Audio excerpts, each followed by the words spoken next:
everybody, and welcome back to the Attack On Geek Show. I'm your host, Tom, joined by the ever-lovely... Miss Days Geek, Dhayana. Welcome. You can see, lovely and new and improved. We had a bit of a stressful week, or rather, I had a bit of a stressful week with my OBS crashing, and I had to wipe my entire OBS, start from scratch. So we've made some improvements. You might notice them throughout the show, but we're back.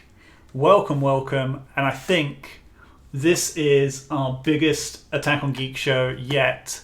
Next to the E3 one, of course. Next to E3. This is a massive show. Oh, I think we should just dive into it. Let's just dive into it. Alrighty, as always, we've got, what have we been playing? 12 minutes, new game on Xbox Game Pass. You know that we love Xbox Game Pass. For those of you who don't know, this is the game that has Willem Dafoe, James McAvoy, Daisy Ridley, three very familiar and prominent actors in the movie world at the moment. And 12 minutes takes place. You play as a guy who comes back home one day and finds himself stuck in a 12-minute time loop. And the game is a point-and-click adventure similar to old-school 90s point-and-click adventures. Leisure Suit Larry, Sam and Max. Those are the two that I know of. I didn't really play point-and-click adventures, but I have neither, so... It's good fun. A little bit buggy. For those of you who watched us stream it when it first came out, there's a moment where my character is Willem Dafoe is trying to arrest my character, and he's like, hands behind your back, and he pushes my character down, and then my character gets stuck against the sofa, just walking in spot, and there's literally nothing I can do. I'm like clicking everything on the screen. I eventually get him unstuck, and it's good fun. It's a really good mystery game. I love the story. Nice to hear these lovely familiar voices, and it's free. It's on Game Pass. Yeah, we all know how much you shill for Game Pass. Yeah. No, but seriously though, Game Pass is, I think it's probably the most valuable thing in gaming that you and I have kind of jumped on. Have we spoken about Game Pass before? I don't know. Do you need to remind us? Maybe next time. I'm not prepared for this one. Aside from 12 minutes, I've also obviously been playing Ghost of Tsushima Director's Cut, which just got re-released for the PS5. Thanks to our friends at PlayStation ANZ, we got sent a copy. PlayStation Australia. We got sent a copy. How are you finding it? I know you've been playing it quite a bit. It's really good. I actually didn't play the game when it first came out, so this is my first foray into the game, and I'm getting, basically, there's a lot of Legend of Zelda Breath of the Wild vibes. Okay. Like there's moments where you stand on top of a mountain and you can just see this massive world, and everything you can see, you can go and explore. It's just such a nice game. And my favorite feature, so while you're playing the game, your controller will sometimes make music, like it sounds like a flute is playing. Okay. That is not an audio clip. That is is literally the controller making the noise, so it vibrates. Oh, wow. So you know how we were watching those electronic orchestras? Yeah. It vibrates the tune. Yeah. Oh wow, yeah, that's it does awesome. that, and it's really nice. I check out some of the VODs on the stream. Really enjoyable. It's like Breath of the Wild meets Dark Souls in terms of like combat. It's very cool, and can't believe I didn't play this game earlier. It's really good. And also, I mean, it's not an Attack on Geek show if I don't talk about what card games I've been playing. Legends of Runeterra dropped their new expansion, Into the Bandlewoods. It's more cards. I love card games. It's League of Legends. It's good fun. I've just been jamming that on my phone, got me right back into that. Just more games for you. It's good. It's been good. I mean, I've needed the chill out after losing everything on OBS. So, yeah. Glad it's been a tough week for you. What about you? What have you been playing? You know what? I've been playing Psychonauts 2, which I've been really enjoying. Obviously, the review is currently up on the Attack On Geek website, so if you haven't played the game, if you are looking to get into the game as someone like myself, never played the first one, brand new to the franchise, I've given a bit of a beginner's delving into the game kind of review, so I think it'll be an interesting one for you to play. Just like for me, it was very different to anything I've been used to because I'm not a platformer kind of girl. Coming in, not having played the first game was a little bit weird at the start because I didn't have that kinship with the characters. But you know, I've really enjoyed the real life interpretations that you can kind of take away from the video game into a sense of... Just on that, sorry, I think it's worth mentioning as well how serious the developers of the game take the mindfulness stuff. So right when you start playing the game, it literally comes up with a, hey, here's a warning for everybody. This does touch on some dark, it touches on depression, it touches on dark thoughts, even for you dentist phobias out there. Oh, God, yeah, no. It brings up that. So they do, this is a very thoughtful, pun not intended, but they did think about this game, and as you're saying with the what I was gonna say is, in terms of gameplay, you play as Raz, who's a Psychonauts intern, which essentially is a spy agency of sorts, all to do with psychics and mind control and things like that. And he goes into the mind of one of the higher ups, like one of the founders of the Psychonauts agency, and you play as this little intern having to go around changing the minds of how this woman thinks. So it was pretty cool to kind of, be in this situation we're in with the pandemic, and we're all kind of feeling a little bit exhausted, a little bit negative.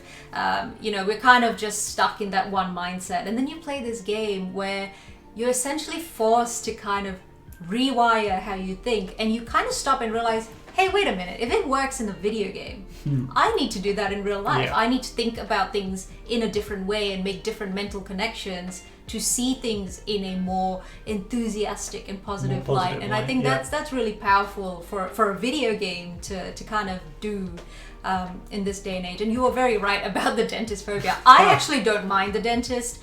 In fact, I go yearly. I have no qualms with the dentist. I love getting my teeth just polished and just looked after.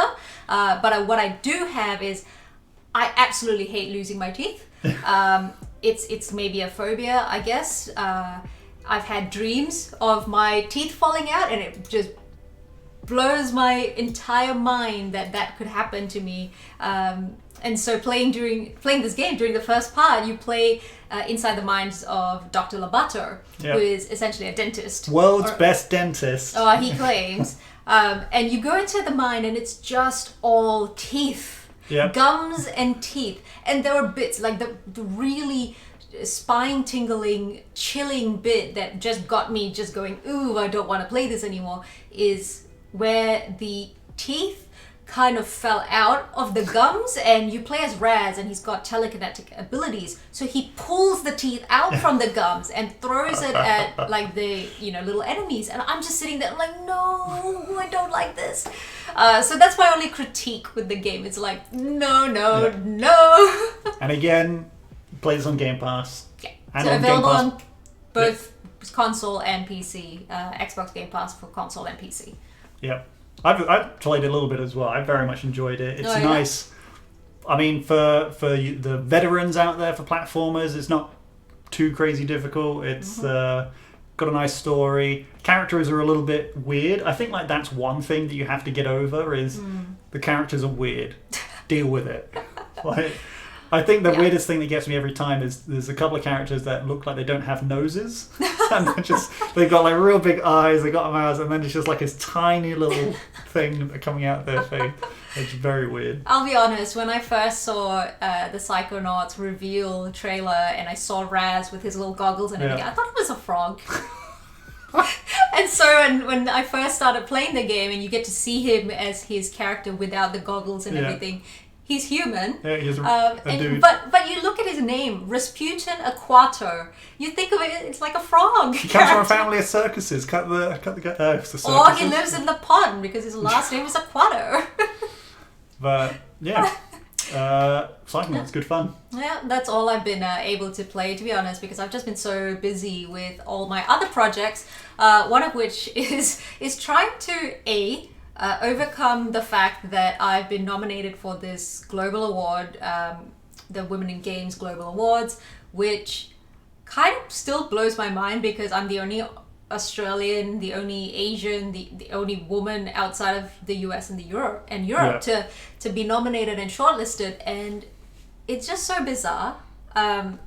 Obviously, there's going to be a massive Women in Games festival, which is where the finalists will kind of get, awarded for the different categories, and I'm just sitting here thinking like, how did this little person all the way from New Zealand and Australia go all the way up there to compete with like these big names in America? So you're up there with Valkyrie, right? Yeah, and I think it's Stephanie Harvey, who's like a big esports shoutcaster, and I'm sitting there, I'm like, hello. So everybody listening and watching, go and head on over to Dhayana's Twitter. Go vote for her. There'll be links. Do yourself. I have to admit, I do have to push it, right? I mean, I am a Women in Games ambassador. I do talk a lot about diversity and how important women in games are, and having those underrepresented communities be represented. So I guess I would be remiss if I didn't say, please vote for me if you are willing to vote for me. It would be nice to finally have someone from this part of the world being up there, showing the US and Europe that, hey, we have good people down here. So fingers crossed more people from our region can be nominated in future, and hopefully we'll see a lot more women in games from our region rising up. If you're not going to push it, I am. Go vote for Dhayana or I'll be very disappointed. It's free. Support the show. Support Dhayana. Do it. I'm not forcing you, obviously. I am. Anyway, moving on. So I guess, that's what we've been up to this week in terms of our personal lives. Mm-hmm. And again, we alluded to it at the start of the show. Big week. Mm-hmm. And I guess we'll kick it off with QuakeCon. Mm-hmm. That all happened this week.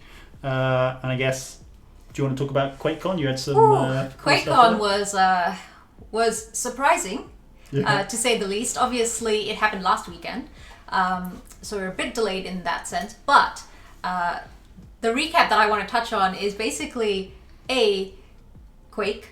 Yep. Original Quake is now out on Xbox Game Pass, on Xbox, and PC. And so, the games that you can play... Sorry, what was I going to say before you rudely interrupted me? Well, you're bringing up the 3 games that you can play now on Game Pass. Okay. So you can now play original Quake, Quake 2, and Quake 3 Arena, all on Xbox Game Pass for PC, on PC obviously. But only Quake 1, the original Quake, is out on Xbox console. So obviously, as a Quake fan and someone who grew up playing Quake, I was so excited when I saw it was available on Game Pass. I downloaded it immediately and played it, I think last week for a couple of hours. And it was actually so cool to remember exactly where all the secret chests are, and where all the hidden doors are, and all the little intricacies of Quake. Yeah. It's like it's been 25 years and I still remember it, and it goes to show like these are the games that really made me who I am today, essentially. So Quake was a big thing for me anyway. Obviously at QuakeCon this year, it wasn't just about Quake. We got to see a bit about Fallout 76, we got to see a little bit on Doom Eternal, Deathloop, a whole lot of basically Skyrim and Elder Scrolls Online. So obviously Skyrim celebrates I can't believe they're still making Skyrim. Well, it's not really... Well, I don't know if it's the same or not, but it's basically an enhanced version for the 10th anniversary. So it's being re-released. Again. Again. It came out on the PS3 and we're now on to the PS5. 2011 this game came out and they're still releasing it. Yeah, well, there we go. That's basically QuakeCon in a nutshell. If you do want to check out all of the recaps and everything that was announced, including any of the panels that were being shown off, obviously it's all been recapped up on the Attack on Geek website. So feel free to go take a look. Sweet. So from one con to the next con, we of course also had GamesCon. GamesCom. Oh my word! Okay, I'm getting my names I mixed knew up. you were going to muck up there when you went one con to the next con. Same thing. Right, what happened at Gamescom? Because I was asleep for this. It was a 3 a.m. show. I could not stay up, and you didn't even try. I did ask you. I did say, "Hey Tom, are you going to be staying up for the Xbox stream at 3 o'clock in the morning? Are you going to sleep and then wake up?" And you were like, I'll try. Meanwhile, I went fast asleep at 10 o'clock at night and set my alarm for 2:30, got up, and he was right next to me snoring around. I was like, okay, well, guess it's up to me then. Yeah, you're the Xbox girl. I would have woken up for anything Xbox, so I guess I can't blame you. I totally would stay up if I could, but I couldn't because I was just exhausted from the day. But yeah, the Xbox Gamescom stream, what a show. It was essentially almost like a show and tell, not anything new. So nothing new was announced. It was all basically just showing off games that had been released or revealed rather at E3. And so it's kind of nice to see a little bit more about the game, including some discussions with the devs. So we had, someone from the Flight Simulator team talking about the new updates. Yeah. We're getting obviously new Discovery flights to Switzerland and Germany. So I'm really excited to fly over the Alps. It's going to be really cool. We had things like a new DLC, or rather a map area from State of Decay 1 coming onto State of Decay 2, and obviously that reinvigorates the State of Decay 2 gameplay Which and community. has literally, and I made the joke before, this game has risen from the dead. We've not seen this game since Diana and I were back in New Zealand in our old house. And great. They're doing more work for State of Decay. Great game. Play it on Game Pass. Speaking of Game Pass, we also got a reveal this time for cloud gaming. So cloud gaming is officially slated to release on 2021's holiday season. So basically November, December-ish. Yeah. It's really cool because obviously you got to really see the capabilities of cloud gaming. So just what is cloud gaming for those of you who don't know? So basically cloud gaming allows you to buy a game or pick up a Game Pass subscription and play that game on any of your devices. So whether that's PC, whether that's on your mobile phone, whether that's on your iPad. And the best part is you can play next-gen games on your Xbox One. I think that's wild that you can do that. It's crazy, right? And I mean, it just means that you don't have to buy the next-gen consoles. Especially with this shortage that we're coming up to a year now. We still don't have regular supply of PS5s, Xbox Series X's, But again, I guess it is all because of the pandemic, right? A lot of people are back in the factories working and things like that. There's also, I think it's silicon shortages, which are the things with the microchips. So that makes sense. Even that is a struggle. And then obviously not to mention scalpers. And not a good time to be. Well, I mean, it is a good time because now instead of having to pay thousands of dollars and to try and grab one of these consoles, sounds like you just play it on your phone instead. Yep. It means you can basically, for all you guys out there who absolutely hate it when your partner's out shopping, you can now sit in a corner of a store or whatever and just play your games while your missus, goes and picks her clothes and outfits and things like that. I would recommend, though, when she asks you how something looks, look up and answer, please. Otherwise, there's going to be a lot of problems because we know how that goes.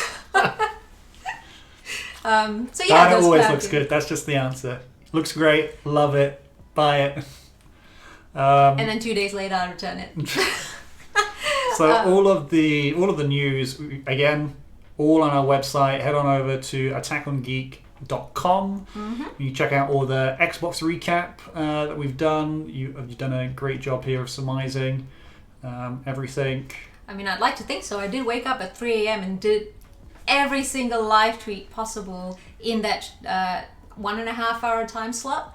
So if you were to go on my Mr. Geek Twitter, you'll just see the hype from 3 o'clock to 4:30 in the morning, concluding with between 4 o'clock to 4:30, me just going wild with Forza because we finally got the cover art revealed. And the 2 cover cars, which is the Mercedes AMG 1 and the Ford Bronco Badlands. Yep. And the first 8 minutes of gameplay as well, where you kind of see the cargo plane coming in and dropping the Badlands SUV. It was just so amazing and insane.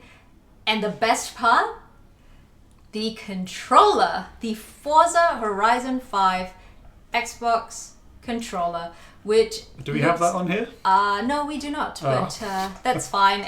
I can describe it. Okay. It's essentially a festival controller because it's yellow, translucent yellow, and it looks like someone's taken colored powder and just kind of thrown it onto the controller. So it's got a pink and blue neon-like colored splash over it. This was for those of you who don't know or don't sit on social media, this was the most controversial thing that came out of Gamescom. I don't think so. I mean, I didn't see anything negative. Everyone I follow, which is the entire Xbox community, were just nuts. Like, all I saw were pre-orders. Yeah. And, you know, all of us kind of going like, yes, we knew a controller was coming. So looking at the controller, if someone showed it to me and didn't say this is a Forza Horizon controller, I would have been like, oh, this is a Rage 2 controller. This is a bit late. Rage 2 came out a couple of years ago, but oh yeah, this looks cool. Well, I mean, as a controller collector, you're going to absolutely love this controller because it kind of reminds me of the Sea of Thieves controller when Sea of Thieves came out. It was just so unique and so different. And I think that's what's special about this one. It's not the same as any controller before it, so I think it's going to be very unique. I'll definitely be doing an unboxing as soon as I pick mine up, obviously. Yeah. And I can't wait to share it because, you know, me and controllers. Now, I just want to talk about this one announcement, which someone in our community will be livid if we don't at least touch on this community. And it's a very interesting collaboration. I, for one, did not see this happening, but I'm very excited for what potential future collaborations might happen. And that is the collaboration between Sea of Thieves and Borderlands. You can now get a Borderlands Mayhem ship in Sea of Thieves for free. They didn't announce why, right? They just said, hey, this wanted to do it. This collab's happening. Now, here we go. Here's the Attack on Geek exclusive prediction right here. Borderlands movie is coming out next year.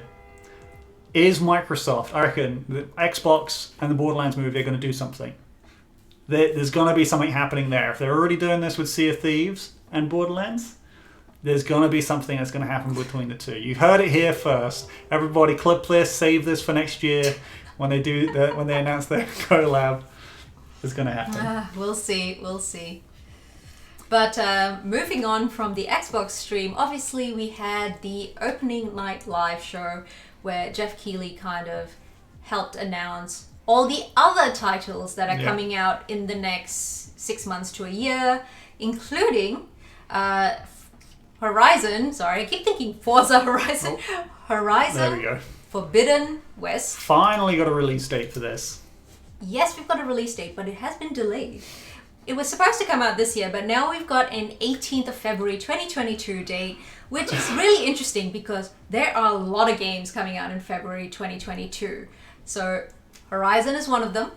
The next game after that, which is another PlayStation title, a title that I'm really super keen on, it is Sifu, which you can see by the trailer. It's very indie-ish. I wouldn't say it's a AAA title. It kind of reminds me of is it Yakuza, but without the crazy? Did you ever play Enter the Matrix on PlayStation 2? No. I just get, when I look at this trailer, I just feel Enter the Matrix vibes. Enter the Matrix has such a cool combat system, and that's all I get when I play this game is... I don't know, I just like Kung Fu. Yeah, it looks really cool. And here we go, there's that part in the trailer there. Yeah. Everybody's treated equally in the trailer. Doesn't matter if you're male or female, you're getting a fist to the face. And this one again is coming out on the 22nd of February 2022. So that's only like 4 days between Horizon and Sifu. So it's going to be chock-a-block full. Yeah. And of course, another February release. So after that. I just want to quickly touch base on this one as well, because I think it's worth noting. Mm. So, what the hell is happening with the PS5 this year? What do you mean? Well, so we've had Ratchet and Clank. Yep. Yep, there you go. That's the PS5 for this year. Yep. I mean, Ghost of Tsushima doesn't really count because it's a re-release. Yep. But yeah, I guess don't worry if you haven't got a PS5. Get one next year when it's all really the interesting, games come isn't out. it? Because when both consoles were launched last year, people were saying like, "Oh, Xbox has no games." Yeah. But Xbox has had all these titles come out for the Series X. Obviously, it's backward compatible, play anywhere, all of that. But you can play all these games on your Series X. I mean, it's the fact that Game Pass is carrying the Series X right now. I think it's fair to say Xbox 100% is being carried by Game Pass. That's not a bad thing. Game Pass is a fantastic service. Yeah. PlayStation they do have the PlayStation Collection, which I think right now is like 10 PlayStation exclusive games that you can play. But they're all old games. Yeah, it's like Bloodborne, original Spider-Man, God of War, Forza, not Forza Horizon, Horizon Zero Dawn. You made that mistake as well. Yeah, God of War. A lot of the older games. And so it turns out it's PS5 that has no games. I mean, had to say it, had to announce it. But well, I mean, hey, next year we're gonna get some big games. Fingers crossed. Yeah, and we'll probably see the custom PS5 or the new limited edition Horizon PS5, no doubt. I don't know. Who knows? I mean, whatever. They got time. They got plenty of time. All right. Anyways, sorry. The next February release. Yep. This one I didn't expect to enjoy, but obviously from the trailer that they showed off at Opening Night Live, I was sold. You know me and Marvel. As soon as they say anything Marvel, I am fully on board. Marvel Midnight Suns is a game that is a tactical RPG that's being released by 2K Games. It's scheduled to release in February again, next year. And normally I'm not a big fan of games like this because obviously with Midnight Suns, it's actually been developed by the team that developed XCOM, which obviously is a game that you really love. Love me some XCOM, yep. And I've never been a big fan of those kind of games, but the Midnight Suns trailer, having just like this amazing cinematic trailer, playing to Enter Sandman was just absolutely amazing. It was just the best combination for me to go, I want to play this. It looks good, looks great. I love all the characters bar Wolverine because Wolverine is just so overdone. I feel like they really need to showcase some other characters from the X-Men franchise. There's Gambit, there's I don't know. Gambit's the only one that fits in this world, you know? I mean, they could have like literally any of the X-Men, like even Storm, I think, like usually features throughout but the Midnight Suns are a team that are very real quick, much... this character that's just appeared on screen now, so that character is brand new to the Marvel world, right? It's a character made by Firaxis, which is the dev. Yeah. Specifically for this game. Yeah. And apparently this character is going to be customizable and everything, so you get to choose what you want to do with the character. Yeah. But it's also going to be a canon character in Marvel Comics. So I'm not sure how that's going to work, because if you're able to customize it yourself, who's the character that's going to be canon? I mean, it'll probably be the one that we see in this trailer right here. Yeah. I imagine. Like, there'll be like the default option that you can play, and that's the character that it will be. Yeah, true. But you know what? This character, okay, whatever. I don't care. I thought it was like Psylocke or like an Enchantress sort of character. So they have magic. So she's an X-Men who has like astral plane type abilities and uses a power sword. Yeah. She's in this game. So it's like, okay, well, if you have her, why do you need another character with swords and things like that? But again, moving away from this character, I absolutely love the fact that they have finally brought Blade and Ghost Rider to a video game. We've had so many Marvel games that just did not do anything with these two major characters. I'm trying to remember, did they bring out a like a crappy budget Ghost Rider game when the Nick Cage movie came out? I want to say yes, but at the same time, I didn't play it, so I don't know. Because the only movie game that from early 2000 is Spider-Man. Well, Fantastic Four had a game, but that was just we don't. But the one that we care about and that is actually rated very good, Spider-Man 2, Spider-Man 3 were rated very good for their time. They did do X-Men fighting games, so way back in the PlayStation 1. Yeah, I played it on Game Boy Color. There was X-Men Apocalypse fighting game. There was also X-Men Mutant Academy. That was the first game I played on a proper PlayStation 1. Mutant Academy was amazing. I would play that game in a heartbeat now. But obviously there's also Marvel vs. Capcom. Yep. That's a fighting game. And then, it's just been Marvel's Avengers lately. I wonder if this Blade will tie in to the new Blade movie or if it's just going to be like completely different. Can't say. Because this Ghost Rider character, obviously, I've not read the comics or anything like that. But is he a completely different design from the comics? No. Because Nick Cage's Ghost Rider is literally a skull with flames, whereas this guy has like some sort of metal frame around his head, and then that catches fire. I'm pretty sure in the trailer you do see it's a skull.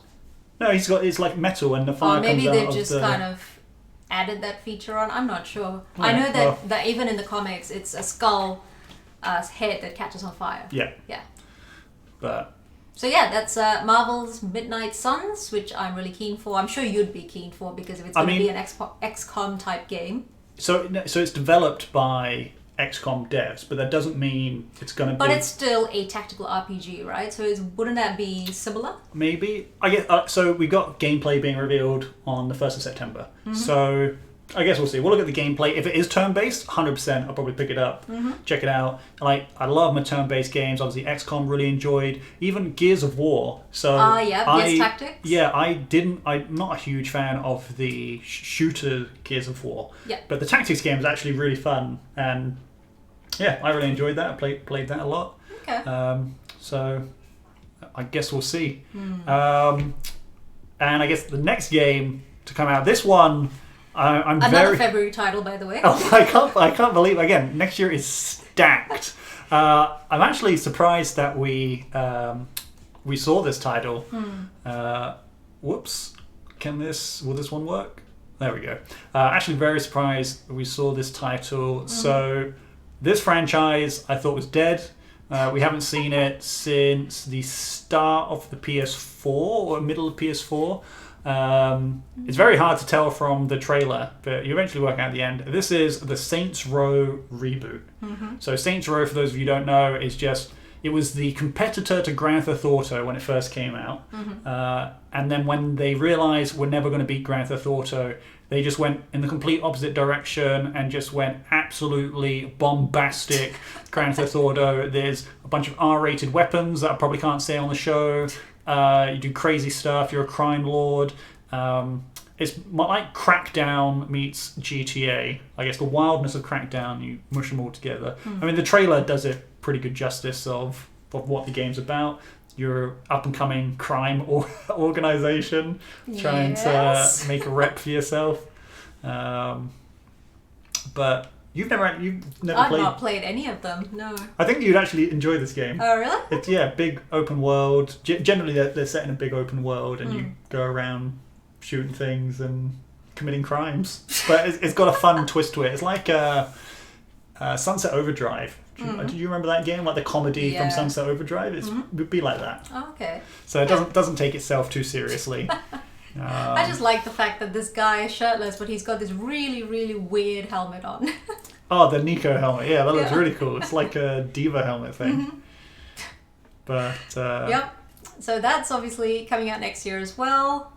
And then we have the very interesting release date announced for Halo Infinite. We got some Halo Infinite news. I mean, it wouldn't be Gamescom week without some Halo Infinite. I think there'd be riots in the street. Surely they were going to announce something.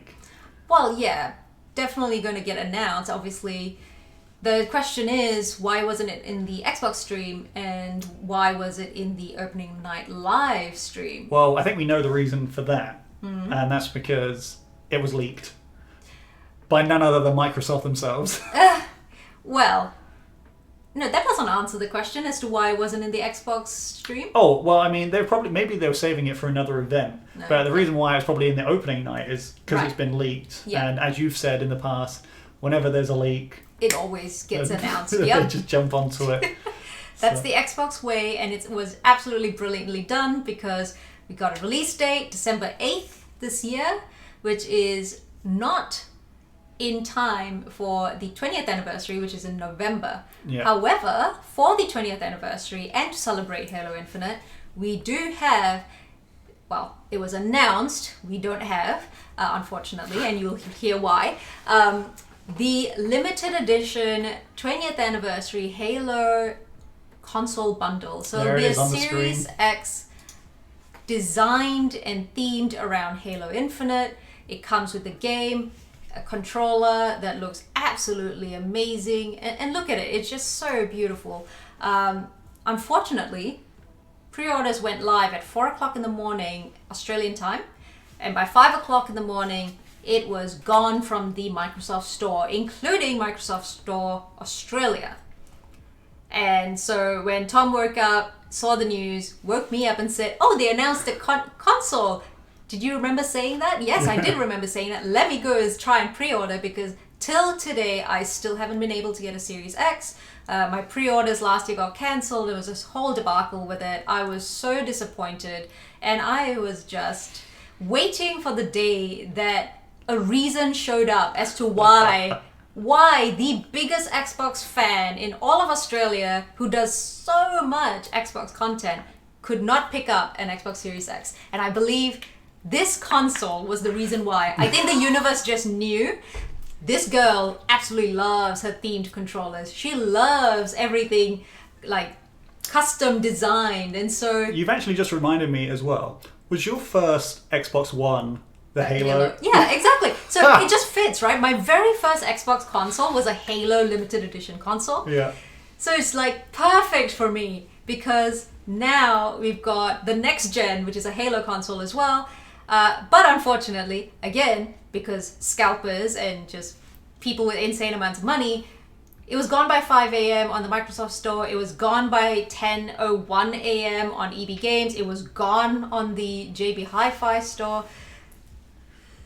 I'm still waiting for a reason why I haven't been able to get a Series X. Well, I mean, you've got the pre-order now, so yeah. Well, I mean, I managed to get the limited edition Xbox Series Elite 2 series controller, which is really cool that they announced this controller as well at the same time as the Xbox console, because it is just the perfect Master Chief. Real quick, I just want to point out, we got playing. There's a campaign for a story for the multiplayer. Yeah, there's a story We've got for the that. multiplayer. So looks very cool. But yeah, if we the actual stuff that we do care about is the is the hardware. We've got. No. Let's rephrase that. The actual thing that I care about. Yeah. So we do have the. So we've got there the it is. Elite controller, which looks absolutely gorgeous. It's just true to the Master Chief, just visuals and aesthetic. Yeah. The green, gold, black. But yes, there is also a multiplayer story coming out on Halo Infinite. Unfortunately, co-op campaign is no longer a thing, or Well, rather no. it's not coming right away So on release. on launch, we get the solo campaign, and we get the free-to-play multiplayer. Yes. And then they've said that the co-op campaign and something called the Forge, which I actually don't remember what the... Oh, no, that's the multiplayer map making Right. tool. That will be coming later next year. Right, yeah. So, I mean, I've always played the Halo games multiplayer. I've never played them by myself. My old flatmate, really good at Halo, he would always pull me in and we'd play the Halo together. So... I mean, I'll probably check it out, but I think Halo is one of those games that is meant to be played with friends. It is a multiplayer game, I think, at its core. Yeah. So it's a shame that it's not going to drop on day one, but I'd rather a polished product Yeah. than Cyberpunk. Yeah, that's true. But yes, so that was obviously revealed at the opening night live showcase. And then there's a really cute title that is cute but also interesting, called Cult of the Lamb. Let me bring up the is trailer. I think the trailer is the one that will set the theme for Cult of the Lamb. The trailer, we don't have any sound, but here it is. Very cutesy. Reminds me a lot of Swords of Ditto with the animation style. Yep. Oh. Not the sheep. So, yeah, Or lamb. you play as a character who's sacrificed and then possessed by some demonic entity, and you go on a mass killing spree and start a cult. Of lambs? You are the lamb, so Cult of the Lamb. So Okay. I thought it would be Cult of Lambs. no. So yeah, you are the lamb, and it's like a Don't Starve mixed with Swords of Ditto. And Happy Tree Friends. Do you remember that old internet show where it's like a cutesy animated and it was always like bloody and gruesome at the end? But that's what I just get strong vibes of this. Yeah. So I'm guessing you'll definitely pick this up. I'm going to be playing it. It looks like right up my alley. It looks like it's got crafting, like the isometric. What is it, like Death's Door sort of combat and things like that. Yeah, it's like all my favorite games combined into one. So Okay, yeah, fair I mean, enough. I'll be playing this. It looks very bizarre and cute. Again, not coming out till next year, but I think there's a lot of indie games that I want to play that come out yet next year by Devolver. There's this Wizard with a Gun. I want to play that as well. But yeah, this game looks awesome. We'll definitely be playing it on stream when that drops. Oh, indie games, so cool. So what else has gotten you excited this week? Obviously, we had a Magic. We had the massive Magic showcase. This is unbelievable. So we've got the Marvel Cinematic Universe, but have you heard of the Magic multiverse? They're calling it the Universe Beyond. So it was, they announced previously that Wizards of the Coast was going to be teaming up with Lord of the Rings to do something. And I mean, that makes sense. Lord of the Rings, it's mystical, you've got elves, goblins, all of that. It's fantasy, it makes sense. But as you can see on the stream, Warhammer 40k collaboration. So we're getting, it's absolutely wild. So we're getting Warhammer 40k, we're getting Lord of the Rings. Yeah, okay. Now, this is a real announcement. Hand on heart, this is a real announcement, not trolling. Have you heard of a game called Fortnite? Oh, yes, of course. There is a collaboration happening with Fortnite. How would that work? Are they just bringing Planeswalker characters in? So, with the Lord of the Rings and Warhammer 40k, so Warhammer 40k is getting commander decks, which are those, when you went to the D&D event, it's proper decks. The Lord of the Rings, they're getting a proper booster pack set. Okay. So you can buy Lord of the Rings packs. And for those of you who play Magic, that will be a modern legal set, and it'll also be coming to MTG Arena as well. Fortnite, though, I think a lot of Magic people are thankful that it's only going to be this way. So they're only doing art cards. So the collaboration is happening with something at Wizards of the Coast called the Secret Labs drops, which is a special limited time product that comes out. And what they've done in the past is they've taken fan favorite cards and redid the arts, or they'll do funny things like with the lands, they have like all the specific rules text on a card that usually doesn't have any text on it at all. They've also done collaborations with The Walking Dead. So The Walking Dead cards were brand new Walking Dead cards, never been printed before. But with the Fortnite ones, they're just using Fortnite art. That's it. So there'll be there's like a card called like Wrath of God, and it will be the classic card that all the Magic guys know, but it might just have a Fortnite art on it. So that's sort of thing. It's only Fortnite art. You're not going to get a Jonesy Commander card or a Chug Jug instant spell or something like that. So there's two. So what do you think this is for? To try and get kids and people interested in Fortnite to come on board the Magic hype? I mean, they're really appealing to everybody. Like, so already Warhammer 40k is pretty niche. Like, it's the mini models and the card games and models are. I mean, you go to a hobby shop and you both see the same products, but they're still very different in their own worlds. So they're trying to get, no doubt, some cross collaboration there. But yeah, with Fortnite, very weird. And they're doing 2 drops. So they're doing one Fortnite drop and a second Fortnite drop. But the one that I'm actually looking forward to the most, Street Fighter coming to Magic the Gathering. Okay. Yep. So, how does that work? So again, it's going to be a Secret Labs drop, and this time they're actually going to do brand new Street Fighter cards specific for Magic the Gathering. So you can see on the screen right now, there's Chun-Li. Yeah. And in Magic the Gathering, there's an ability called Multi-Kicker. Oh. And so Chun-Li is going to be getting a special Multi-Kicker card. It sounds like there's going to be some other cards as well, but Chun-Li, we definitely know, is coming to the Magic the Gathering universe. Okay. So who else? It's going to be like, what, Ryu is probably a guarantee. Ken, maybe E Honda. There's a lot of like classic characters that they can do. But and Bison. Yeah, and Bison. There's all sorts. But there's a whole lot more to talk about, and it was absolutely wild. We can also talk about real quick.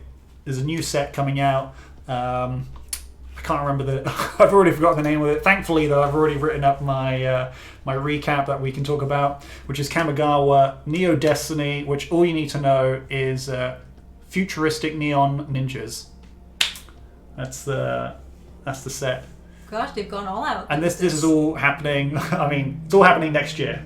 That's what's happening there. And we've got as we've been mentioning, we've actually got the recap on the website where I cover a majority of the stuff that they did on the show. Isn't there a Netflix show? There's an animated. Yeah. There's an animated coming along, which is going to be focusing on one of the planeswalkers called Gideon Jura. Okay. But they've mentioned that other familiar faces will be appearing on the show, and it's a brand new story, never been told in the Magic world before. Yeah, interesting. So, exciting times to be a Magic player right now. I can't wait. I'm so excited. We've also got, we got 2 more sets to come and finish out the year. We've got one coming out in September and one coming out in November. It's the Spooky Halloween set from Innistrad, Crimson Vow, which is apparently it's based around a wedding. There's going to be a wedding of, I think it's between some major vampire faction. So... my god. How do they come up with these kinds of things? That would be really cool to see. But, okay, let me just calm down a little bit. I just managed to get 2 exciting new pieces out in a row there. So, we've covered everything games, which was huge over the past week. Yep. And, like everything pop culture, it's not just games. There's also movies, TV shows, anime and the like. And the big news from last week was... finally happened after months of waiting, months of begging Kevin... Sony. Does Kevin still do it as well? Kevin Feige? Yeah, I can't pronounce his name.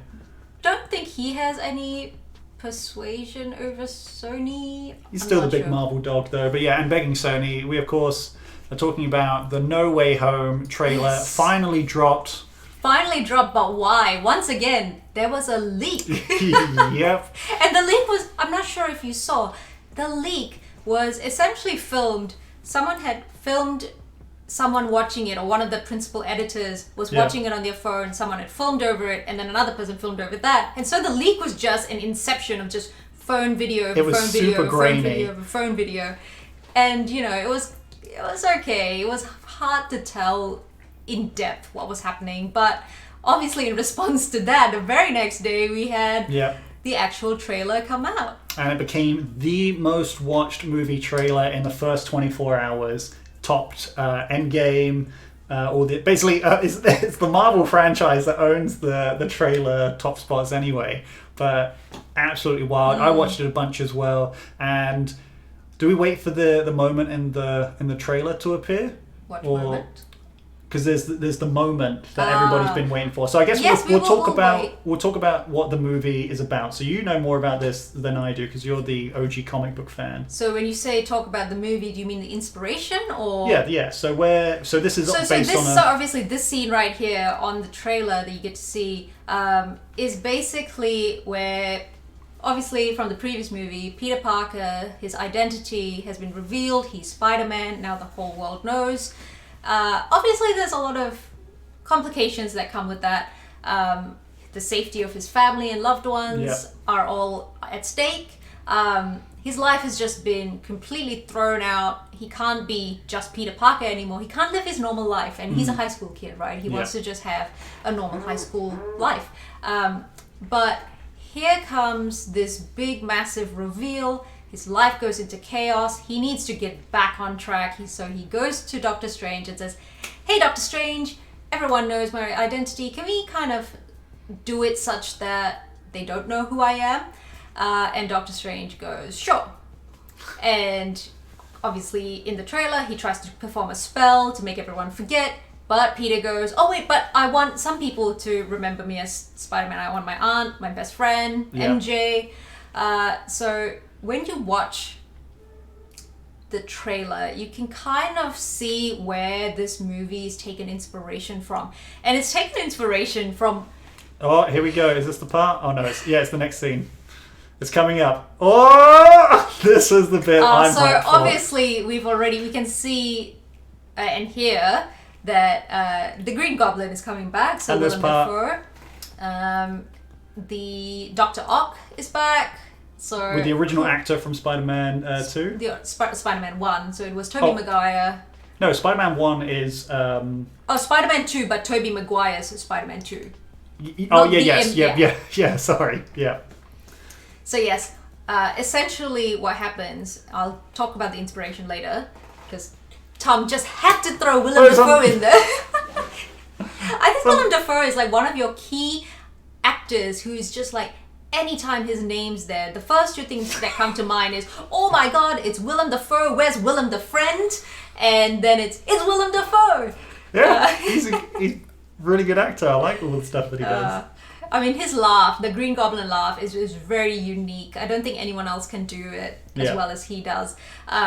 So yes, when Doctor Strange does this spell, something breaks in the multiverse, or something breaks that creates the multiverse, obviously tying in with WandaVision and Loki, where you see the timeline branches kind of split off from one another. And so now we have multiple universes colliding, which is why you see Dr. Ock from the Tobey Maguire Spider-Verse and the Green Goblin.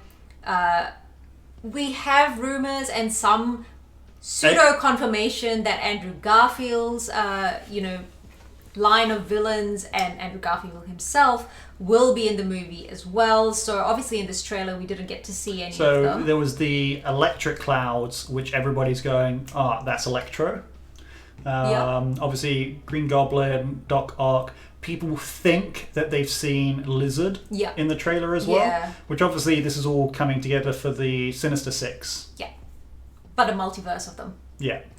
So yeah, it's really kind of everything that Marvel's doing is kind of leading up to the Multiverse of Madness, which is the Doctor Strange movie that's coming up. So Sony have actually come out now and said that the Spider-Man Spider-Verse has the official name, and I think they just called it like the universe or Sony's Spider-Man universe. So I have a theory. I think Marvel is trying to buy Spider-Man back. Yeah. And Sony is holding on to their rights as hard as possible.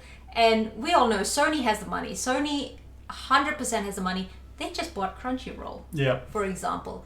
So Sony is trying to hold on to Spider-Man. Marvel wants Spider-Man back because they have this massive universe to make stories about. And so I think personally what's going to happen is there's going to be a split between Sony's Spider-Man and then Marvel's Spider-Man. Well, because they've already said as well that Venom is not in the Marvel Spider-Man universe. It's set separately. Yep. So they said Tom Holland Spider-Man. Yep. is not in the same world as Venom. As Venom. But even Tom Hardy has come out and said that he would love to see a collab between the two, or the merging of their worlds. But I mean, we're reached a very interesting point in the Marvel Cinematic Universe and show right now where the multiverse is happening. Yeah. So obviously, Anything's possible. WandaVision, Loki, literally have shown us that anything can happen. Which is why I think Sony's Spider-Man universe is going to be one universe, and there's going to be Marvel taking over Spider-Man by...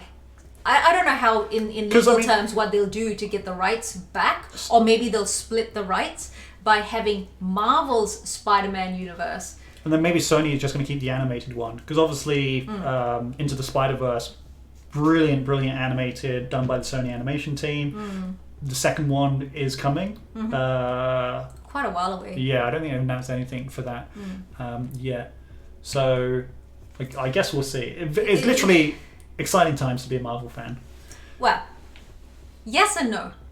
For example, and now I'll go back to the inspiration for No Way Home. If the trailer is accurate in terms of story and how it's all going to work out, I am exceptionally disappointed.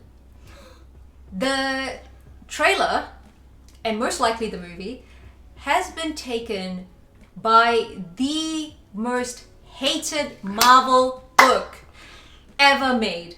So there's a book that I kind of want to erase out of my mind because it was the book, the comic series, that made me stop reading Spider-Man comics. And I was a fan from the 1960 comic books right up to this book. I was reading every single Spider-Man comic. I followed Peter Parker from back when he was in high school to dating Gwen Stacy, to then Gwen Stacy dying, going with Mary Jane, marrying Mary Jane, and then this book happened.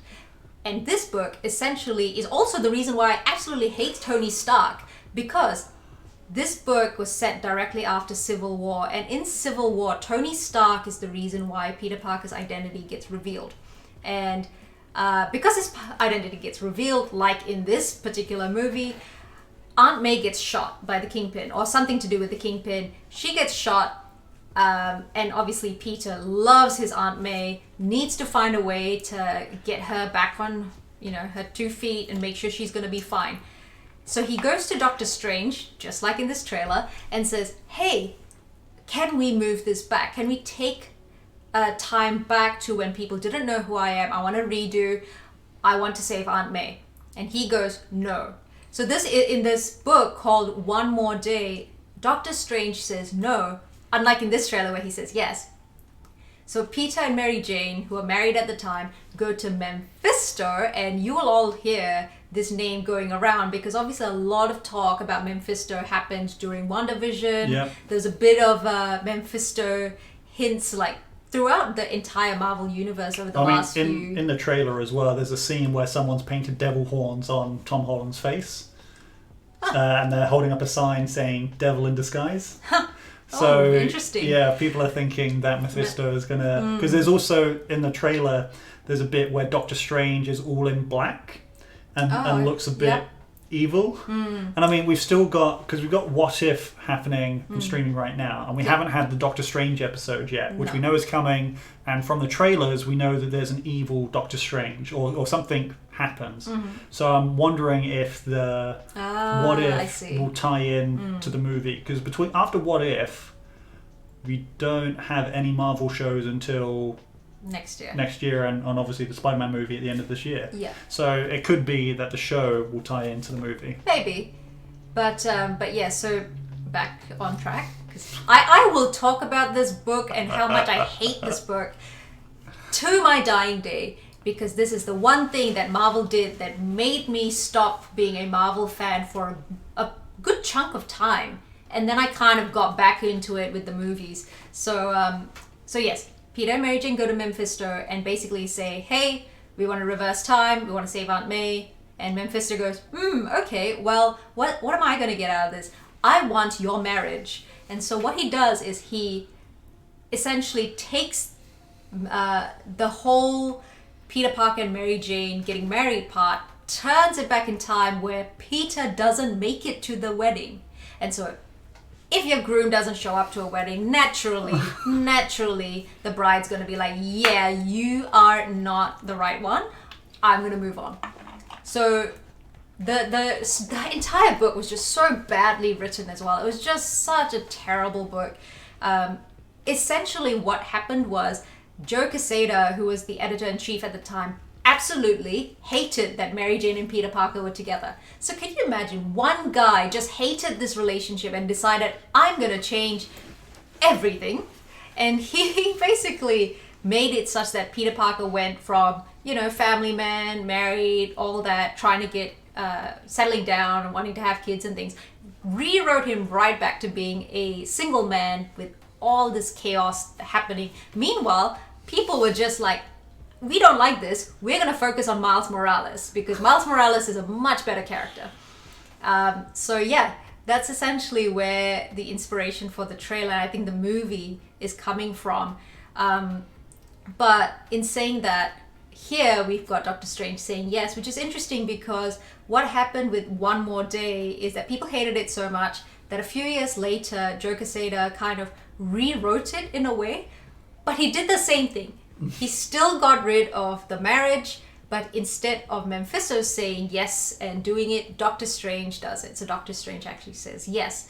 So I don't know if I want to watch this movie. I'm not... We're watching this movie. I'll drag you kicking and screaming to it. You'll enjoy it. I mean, to be fair, with this Tom Holland series of Spider-Man, he's young, he's in high school, he's not getting married, so it really doesn't matter. Yeah. I do want to see an adult Spider-Man though. Like a Tobey Maguire-esque Spider-Man, but without the origin story. So we've got Peter B. Parker from the multiverse. Yeah, but we know he's a bum. Right, essentially. So he lets himself go a little bit. I mean, I mean like he's a bum, as in he doesn't have a job, he doesn't have a wife, a family, nothing. He just kind of just. Oh no, that's the universe where Mary Jane leaves him. Yeah. Or is he meant to be? Is he meant to be Tobey Maguire Spider-Man? Because he does do the weird, cringy dance moves. I have no idea. You know what? Another movie that they should do, which I think Marvel should take the rights for, the Scarlet Spider. So back during the there's a series where Spider-Man got cloned, and essentially you've got this new Peter Parker. He's just as strong, as powerful, has all the spider abilities, and he calls himself Ben Reilly to kind of differentiate from Peter Parker. And he goes on and does his own crime fighting as the Scarlet Spider. And I think his story is really unique because you've got a clone, you can't decide, like, are you real, are you not? There's that whole dynamic there, and he's just a lot cooler than Peter Parker, so I would like to see that instead one day. Yeah. So that's my rant of the Spider-Man No Way Home trailer. I mean, I will watch it. I think I just want to get it out there that Marvel just really, really screwed up with that One More Day book, and they really should try and fix it. Hopefully through this movie. Yeah. Well, I guess we'll see. We don't have to wait that long. December. Boxing Day. No. Boxing Day. Oh, it is? It's Boxing Day. Oh, okay. In Australia and New Zealand, yeah. And finally, yeah, insert. We're gonna tone it down just a little bit. Tone it down. I mean, we've goodness. can't. I don't think you can tone this down. We've been waiting for it for years. I mean, as much as I love this franchise, I don't think I'm as that passionate as you are about Spider-Man. But I'm just passionate about Marvel. Final piece of news for the day. Oh, there we go. That was the. I forgot I had this slide here. That was obviously the big reveal in the trailer. Final piece of news: Matrix 4 finally got an official title. Matrix Resurrection. Who are they resurrecting? Probably Neo. I mean, that's literally what was going to happen. Neo. Spoilers! If you haven't seen this movie, that is super ancient. Neo dies at the end of. But does he really? Well, I mean, the whole thing was like he was the one, effectively God in the, or Jesus in the movie, and could do anything. So it's highly suggested resurrection. He's coming back. I mean, Keanu Reeves is is filming for in this. So yeah, can't wait. We don't have any more information aside from that. No, not yet anyway. But I did want to add one last thing before we wrap up. Yeah. Shang-Chi has been doing amazing. Yep. Everywhere outside of Australia and New Zealand. Because we still don't have it yet. Yep. And we likely won't get it because we're stuck in lockdown. With, the whole case numbers in New South Wales hitting the thousands, which is deadly scary. 1,200 today. Oh, it's absolutely just frightening. Victoria still getting higher and higher each day.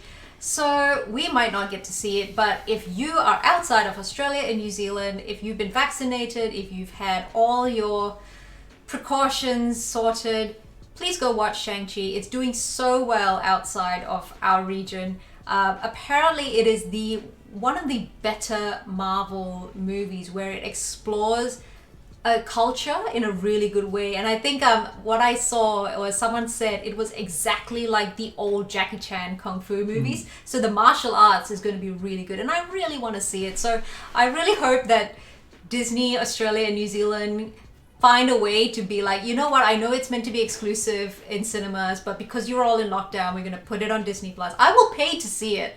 Just let me see it. So yes, that is my Marvel rant for Spider-Man and my Marvel please go and watch for Shang-Chi. And that is me for this week. I've just, what a week. Yeah. I guess worth mentioning again, everything, or the majority of the stuff that we've covered today, you can head on over to our website, attackongeek.com, where we get all our reviews and all the news that comes out. So feel free to support us by checking out some of the stuff on there. And I think it is worth mentioning as well, if you've noticed, we might be looking extra gorgeous today. A big shout out to Elgato, who are helping power this stream. We've got the new Elgato, I don't want to butcher the name of the camera.